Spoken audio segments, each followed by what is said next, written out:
wanted to go to whatever country I could get out to. I had some friends in Germany. I was prepared to go to Germany. I was so petrified, I couldn't move. The children are dragging and pulling me. My God, it's happening all over again. They were all killed. They put tires on their bodies and they burnt them. No one has been brought to justice.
Sri Lanka was for hundreds of years 3 separate states. The collection of these 3 into one country was done by the British for British administrative convenience. This was done in Malaya, it was done in India, and at independence, India split into India and Pakistan. A year later, Malaya split into Malaysia and Singapore. And that's the time that we should have split into Elam and the Sinhala Sound.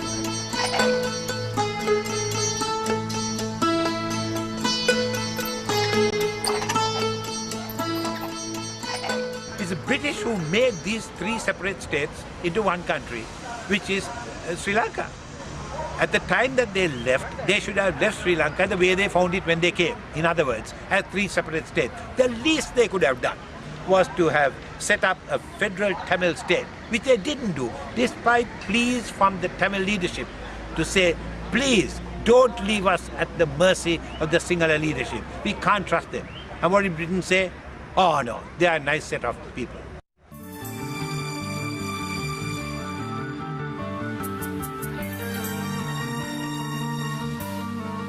The Sinhala government, in its first act in 1948, disenfranchised 1 million plantation Tamils in one of the worst acts of political barbarism that the world has known.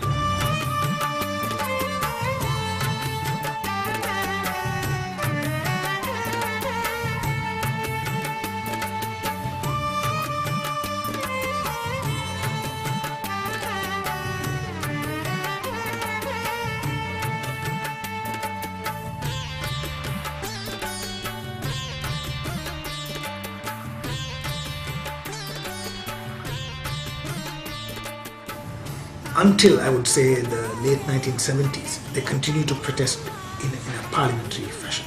The parliamentarians who were Tamils went and protested outside of the Golfers Green, which is they called Satyagraha, which means the peaceful protest, where they said, look, it's not on for you to bring change the official language within 24 hours. What about the Tamils who don't speak Sinhalese?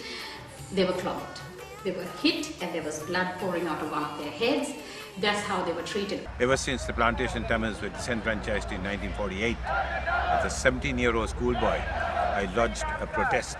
And then when the Tamils lost their language at the hands of my uncle, S.W.R.D. Bandaranaike, I thought the time had come to take a stance.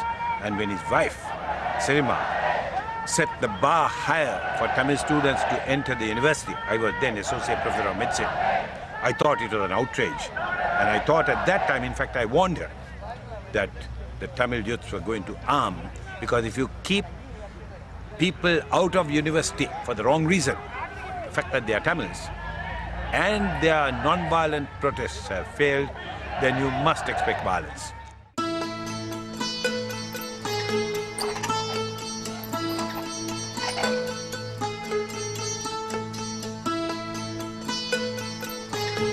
It was something that used to be unleashed against the Tamils quite periodically from time to time. I think 1983 was perhaps the 6th or 7th time that anti-Tamil violence, I would call it more in the nature of a pogrom, was unleashed against us.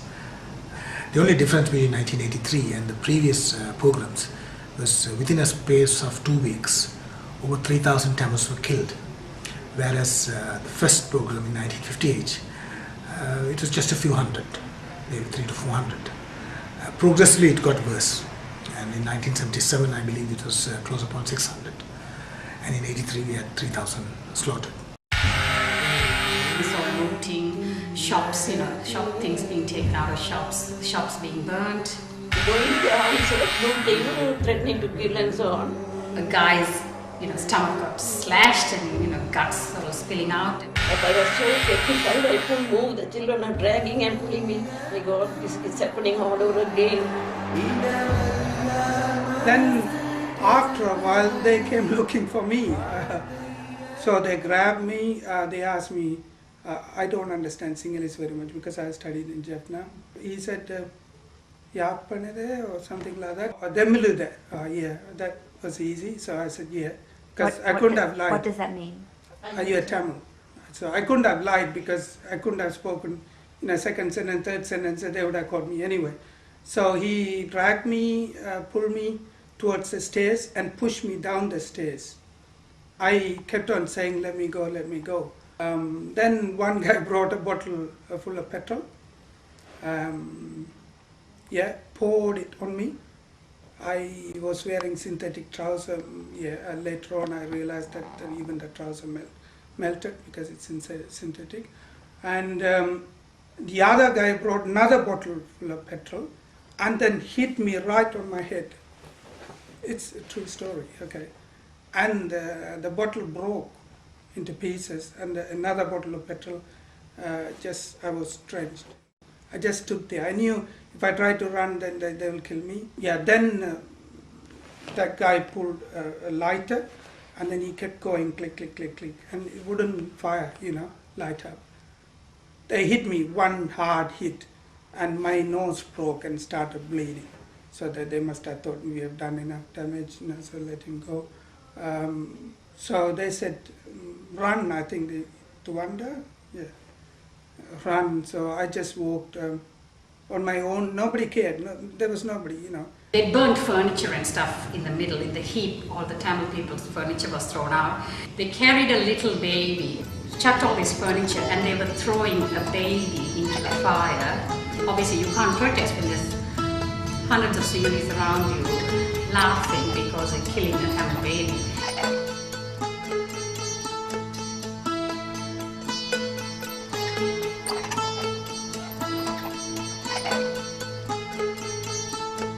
Actually, they had gone looking everywhere because they promised my mom that they would find my brother and father, and they found that they were not in the house. Then eventually they looked at hospitals, mortuaries, they never found them. Morning was fine, buses were running, lots of people actually went home either to get some food or some people thought that they can go back and live there, and so many reasons. And they went home and he found that his house was completely burned. While they were there, that's when the situation got worse again. There was pandemonium, they were just going around killing people. This is on the Friday, the Black Friday morning. Somebody came and said, don't stay here, it's dangerous, go back to your camps. So they all got into the vehicle, and 6 Tamils actually got into this vehicle with 5 other Sinhalese, and the vehicle came towards the refugee camp. But at one point in Keralapana itself, there were army at the top of the, at a junction, and all these vehicles were redirected in many places to one spot called Athidiya. And there